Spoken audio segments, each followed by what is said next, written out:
Hello, everyone. Damn, I'm still sleepy.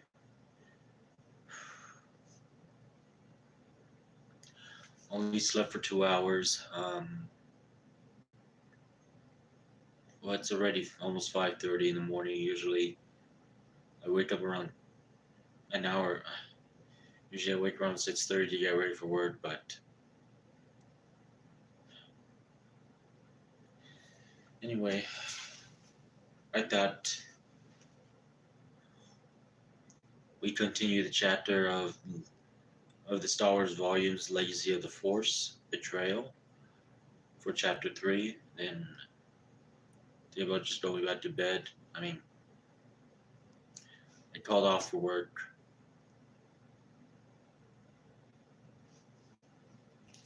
Let's get going.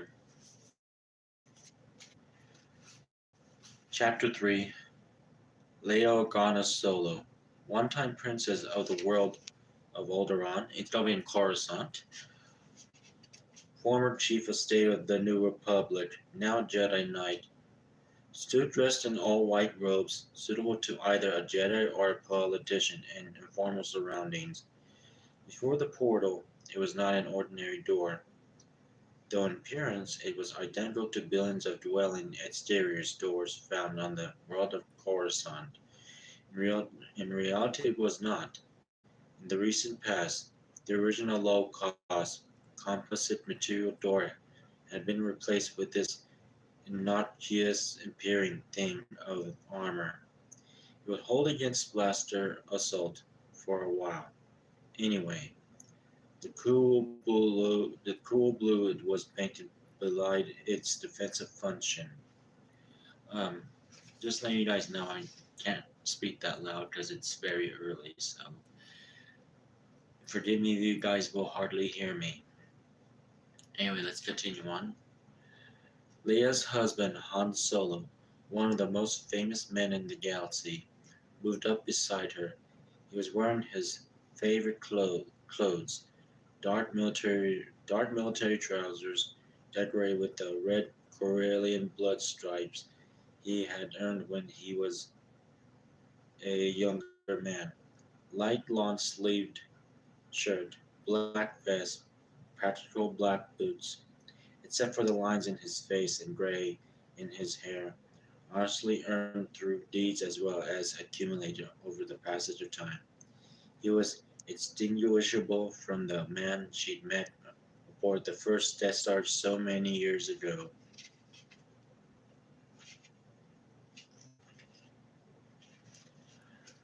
Her spirit lifted, no matter how badly things went.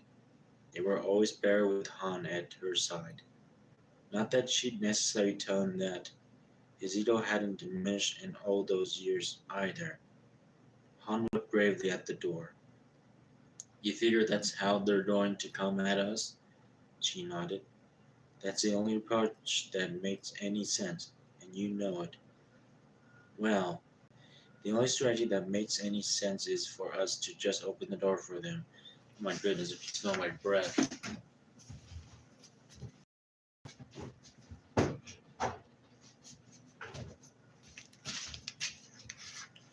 You gotta love ginger ale.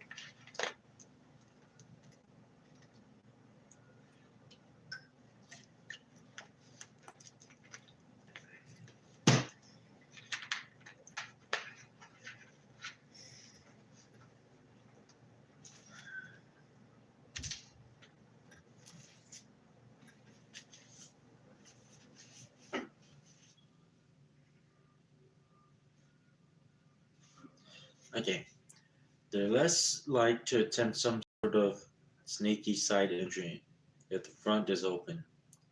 We can pick them off as they're framed in the doorway. Once their numbers become too great for us, we can manage a staged retreat through the inner chambers. Leia considered, is that really chapter 3? It is. Leia considered, I don't know, maybe I should be up front and center to back their blasters assaults while you fire on them from the side. Oh my, This third voice was higher pitched than Han's and carried just a hint of alarm. If I may ask, has there been some change of plans? Han and Leia turned. Entering the outer chamber was C-3PO, the gold-toned protocol droid who had served them faithfully, if fussily, for 4 decades. C-3PO moved up to them, his every action accompanied by the barely audible sound of whining servos, and added, I thought that the plan was to admit them, then feed them the appetizer I have labored for so long to assemble. Appetizers that are laid out in the kitchen. Was I wrong? Will there be shooting? Han and Leia exchanged a glance. Appetizers would be easier, Han admitted. Fewer blasters bolts hitting the walls. Fewer repairs, Leia said, nodding. We could do it that way. All right, Goldilocks. Han clapped C-3PO on one shining shoulder, rocking the droid in place. Well, we'll do it your way this time. You're toying with me again, aren't you, sir? C-3PO's sigh was audible. Han nodded. It's more fun and less destructive than hanging meat around your neck and letting the war dogs loose on you. Huh. The droid turned back toward the door through which he'd entered, not very sporting, I must say. A chime filled the air, the delicate first 5 notes of Path to the Sky, a ballad from Leia's homeworld of Alderaan. Han heaved a sigh. Not too late to change your mind. We could hold them off for days. Leia smiled at him. Hush. First through that door were Luke Skywalker and Mara Jade Skywalker. For this occasion, Luke wore his black Jedi robe and accoutrements, a stark contrast to his still fair complexion and bright blonde hair. Mara wore more traditional Jedi robes in browns and tans, and a red belt that set off her red hair. With them was R2D2, the plug-shaped astromech who had variously served Luke in the solos for decades, and the little droid made as many musical, wheedling noises of appreciation during their tour of the solos' new quarters as the humans made verbal comments. Next to arrive, just a few minutes later, were Jason and Ben, led from room to room by C-3PO. Jason made non-committal noises about the attack chamber, live-in chamber, master bedroom, bedroom for Leia's Nogri's bodyguards, Meewall and Cacmane, guest bedrooms, library, refreshers, furnished balcony, kitchen, dining room, and communication center. Wow, that's a lot. All but the last decorated and furnished in warm-cloth hardwoods, some with dark carpets and some with pebbled flooring. The communications center, where the majority of the household's computer and electronics repair equipment was kept, was more modern. Old steely surface and blue metal rolling racks. Ben's only comment was, where are the secret chambers?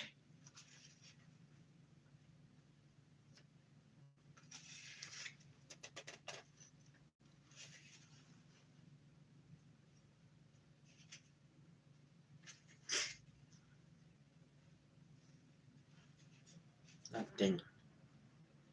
Next I'm using my tongue.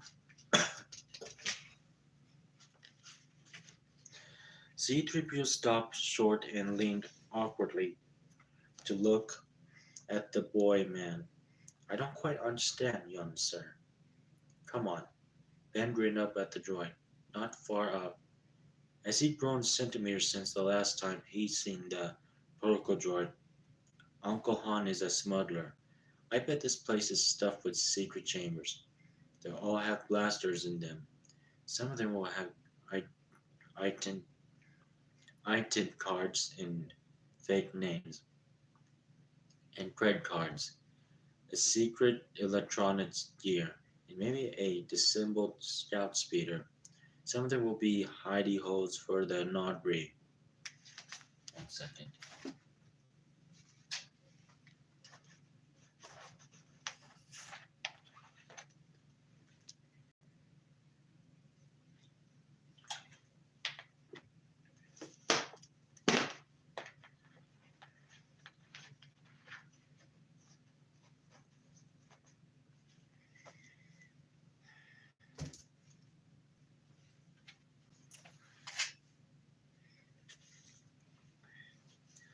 C-3PO's voice was stiff, even for the droid. I can assure you, sir, that there are no secret chambers. Aha! Ben held up an accusative finger. He sounded as though he just found the essential clue to solve a murder. I can assure you isn't the same thing as there are no there are no. Come on, 3PO, say it. Say there are no secret chambers. I can assure you, sir, that there, The droid shot Jason a look that, as far as Jason could interpret droid body language, looked hurt. I say, sir, must every generation of souls and Skywalkers act like this? Jason nodded. Pretty much, yes.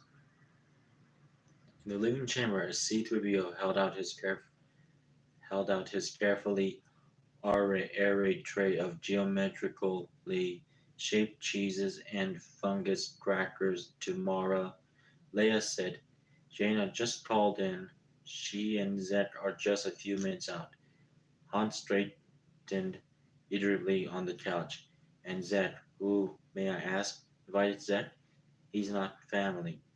Luke and Mara managed to say, not yet, simultaneously. Han glared at them. I invited him, Leia said. Just now. Otherwise he would have gone off to the temple, been alone in whatever tiny chamber they gave him, been eating bland Jedi cafeteria food all along, while rain poured on his head wherever he moved and sad synthesized music filled the hallways. Han shot her a scornful look. Leia merely smiled at him, the maddening smile of a politician who won't be budged from her position. Han, he's her partner, her Jedi partner. If he were her, say, smuggling partner, would you send him off?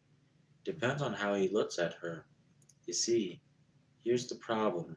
A father's got a right to terrorize any young bantha who's following his daughter around. Leia shook her head. Jaina says they're friends, just friends. Han's doubt deepened and became almost comic. Jane's got herself blinded. It's got to be one of those force abilities. They say the force can have a profound effect on people who don't want to believe the truth. Luke snorted. No, they don't. Anyway, it's my right to scare Zack out of his hide. But Zed's a Jedi. He doesn't scare easily. So what do I do? Han considered, then looked around. In corners of the room, motionless, inconspicuous, stood Leia's bodyguard, Meewal and Kakmam, members of the Nodri species, gray skin, no taller than R2-D2, shrouded in concealing clothes like holdout blasters. They were small, hard to detect, and deadly. Maybe we could get Meewal and Kakam to rattle him. It's Catman, oh my goodness. Give it up, Han, Mara suggested. Leia, I like your supporters. Thanks. Leia settled on the couch beside her sulky husband. It's really nice to have someplace that's permanent, not the hotel of the month, or quarters aboard some political ship. The living compartment on the Falcon. Oh my goodness, the Falcon. It's the first place we've been able to really call home since Coruscant fell. A shadow crossed her face. Coruscant had fallen to the Yuzhan Vong. At almost the same time, the Solo's youngest son, Anakin, had died. Ooh, that's sad. Those had been dark times. We almost decided on Corella. Han said, a planet where you can move more than 3 meters without hitting a wall, but we have too many family and friends here. The door chime rang again.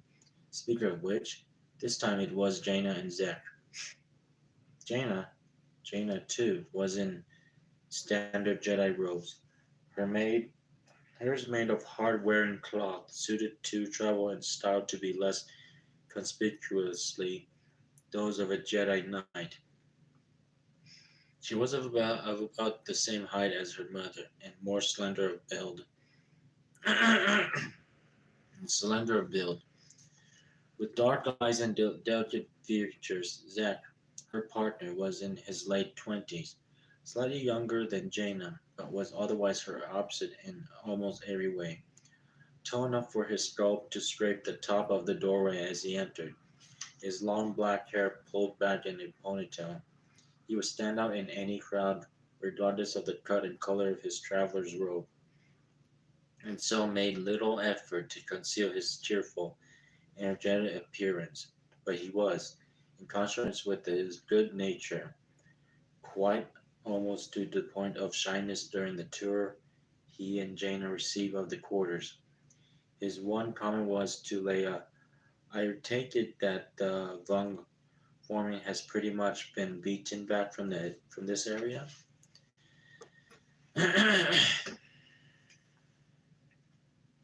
At the height of the Yuzon Von War, when Coruscant had fallen, the Yuzon Von had used their arts to alter the very nature of the world. Installing a world brain to coordinate the reshaping of the planet, under the brain's guidance, they introduced overwhelming quantities of fauna and flora to erode the constructions that nearly covered Coruscant's surface and replace indigenous species with Yuzon Von species, attempting to eradicate every sign that any species but the Yuzon Von had lived here. The process, called Von forming, would have been complete within a few standard decades. Save that Jason Solo, who had befriended the world brain during his captivity, convinced it to turn on its makers and help the newly formed Galactic Alliance recapture the world. Now, the Vong forming was slowly being reversed by the aggressive use of technology and toxins. But everywhere on Coruscant, there remained signs of the world brain's influence. Alien modes that live in cracks and gaps and culverts, insect and species that had become a part of Coruscant ecosystem. Odd and dangerous life form who now dwelled in the darkness of the sewers and other subterranean infra- infrastructure. Leia shrugged. A few kilometers from here, you get weirdly overgrown ruins in some areas I can only think of as alien parts. It's much more normal around here, she said. The nearby areas that were, before the change, dangerous after dark or too deep for sunlight to reach are just slightly more so now. It's like Coruscant used to be, except the shadow have a little more in them. You know what I mean? Zack nodded, smiling slightly. I know all about that. The argument began over spiced loaf. Spiced loaf was not the cause of it. The traditional Corellian dish, a dense ground meat spiced to the heat tolerance of the diners, was, as Leia had prepared it, both mild and savory, and was not likely to cause disagreement all by itself. It was merely the course that was on everyone's plate at the point Han decided to become argumentative. He set his fork down and looked suspiciously at his nephew Ben. You were doing what? Making sure they did what the government said? The boy returned his uncle's stare, unimi- un, unintimidated. Stop making weapons except for the government. Well, that's an oversimplification, Jason said. This Adomari company was producing explosive ordnance beyond what was permitted for delivery to the Galactic Alliance Armed Force. or otherwise legal as per Order GAO 1133B, that is, beyond the amounts necessary for their own planetary defense. In other words, they were assembling proton torpedoes and other missiles for sale to other planets, not for delivery to the GA. So, Han asked, that's not business for the Jedi? That's a problem for politicians with nothing better to do. Next thing you know, we'll have Jedi walking the government halls on Corellia and telling us what to do. Leia smiled. Han hadn't lived on Corellia for decades.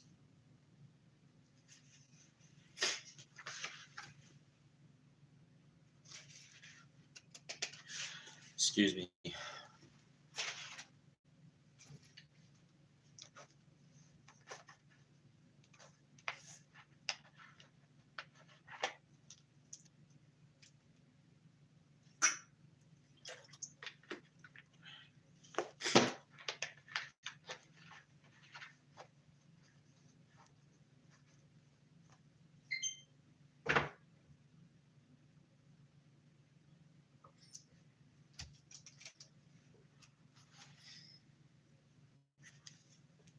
That was my Nintendo Switch. Must be dying. I'll have to check after this video. Anyway, but in his heart he was all Corellian, embodying the swagger, the cockiness, the carefree attitude that the citizen of that system considered essential elements of their culture. His exploits during the rebellion and up through the present day had made him dear to the hearts of the people of that system. The second best known Corellian hero of the same era, Wedge Antilles, did live in the Corellian system, but he was more reserved, less brash, and simply hadn't captured the public's affection as Han had. But Luke wasn't as amused. Han, the Corellian, are playing a dangerous game. They demand all the advantage of Galactic Alliance membership, trade benefits, use of the GA communications and travel infrastructure, structure, I mean, infrastructure, citizenship rights, all of it, but not contributing their fair share of Alliance overhead. They're dragging their heels on supplying ships and personnel to the military on providing tax revenues. See, that's the thing. Hunt pointed his fork at Luke's chest as if intending to jam it in a probe around the heart and lungs. We can maintain our own military and not the tiny peacekeeping and police force the new laws are calling for. When the time comes for military action, the Corellian have always brought our forces up under our own colors, even when we weren't members of whatever government was swinging the biggest stick at the time. We did it for the old republic and the new republic. We did it in the long war. Jaina grimaced. Not a good example, Dad. How many lives, how many whole systems were lost in the Yuzon Vong war because governments couldn't work together? Didn't have standardized weapons, communication, tactics. Hunt turned his scowl on his daughter. How many lives, how many whole systems were lost? Yes, his tone mocking hers. Because the New Republic government was so bloated, impersonal, and stupid that it couldn't see when it was getting its rear end kicked and didn't care when millions of its people got killed. How many members of Borsk's old advisory council ran off to their homeworlds with personal yachts packed with treasure and left people behind them to burn? Which is exactly what Corellia is doing. Luke said, his voice soft but expression unrelenting. They're trying to pack up their treasure and avoid the economic toll that rebuilding civilization is taking on the rest of the Galactic Alliance. While they're throwing up a shield of planetary pride to convince people that their decision is based on something other than selfishness and irresponsibility. And other systems are starting to look to Corellia in a leadership role. It's foolish to cast the Galactic Alliance as the Empire and Corellia as the Rebel Alliance. because that's what it might come to, a rebellion, a stupid and unnecessary one. Luke, Mara said. Her voice was a whispered note of caution. Is that the position of the Jedi Order? Han asked, voice rising. What the galaxy needs is one language, one system of measurement, one uniform, one flag. Should we just cut the word no, out of the language and substitute yes, sir, right away, sir, instead? Han, Leia said. Not nice to argue in front of a guest. Zed's not a guest. He's the man chasing my daughter all over the galaxy. Dad, I think Han paused and looked around the table. Finally, aware of all the eyes on him, he plunged his force into the last piece of spiced loaf on his plate and hurriedly swallowed the piece of meat. I think I'm done. I think I'm going to wash some dishes. Please, Leia said. Han rose and took his plate and utensil with him. When the kitchen door slid shut behind him, Mara asked, "Is he all right?" Leo shrugged and took a sip of wine. It's been getting worse as things have been heating up between Corellia and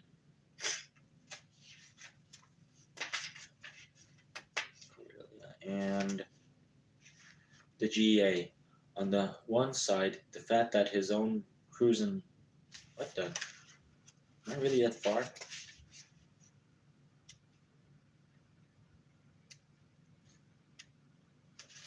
Okay, the GA. On the one side, the fact that his own cousin is chief of state of Corellia, and he's playing this slippery, deceptive political game bothers him a lot. On the other hand, Han doesn't really trust any interplanetary government anymore. Not since the Yuzon Vaughn War. Not that he ever did, but it's worse now. And since Anakin died, she stopped. Shot Luke a regretful look. Luke sat back years ago. During the worst days of the war with the Yuzon Vaughn, Han and Leia's youngest son, Anakin Solo, named for his grandfather, had led a unit of fellow Jedi on a mission to a Yuzon Vaughn world. There, they exterminated the Queen Watson, preventing the creation of any more of the force-sensing, Jedi-killing beasts. There, Anakin had died. Luke, however reluctantly, however regretfully, had signed off on that mission. Ever since Anakin died, Luke said, Han has never really trusted the Jedi Order, either. He has he? Leia shook her head. It's strange. He trusts you, his old friend Luke, but Master Skywalker, head of the Jedi Order, not so much. Then her smile returned. Not that he can talk too much about Jedi, not with every member of his immediate family. I mean, immediate family being a Jedi. Jason smiled too and raised his wine glass in the direction of the kitchen door. Here's to irony, Dad. And that ends of chapter 3. I think I had one book has related to the Vaughn, whatever they use on Vaughn World. I think it's on Dark Tide or Dark Tide 2. Anyway, this ends for chapter 3. Well, that was very fast of me to read. Anyway, I'll end this video. I'm going back to bed, everyone. Even though it's already going to be 6 o'clock in the morning. But anyway, see you around noon time.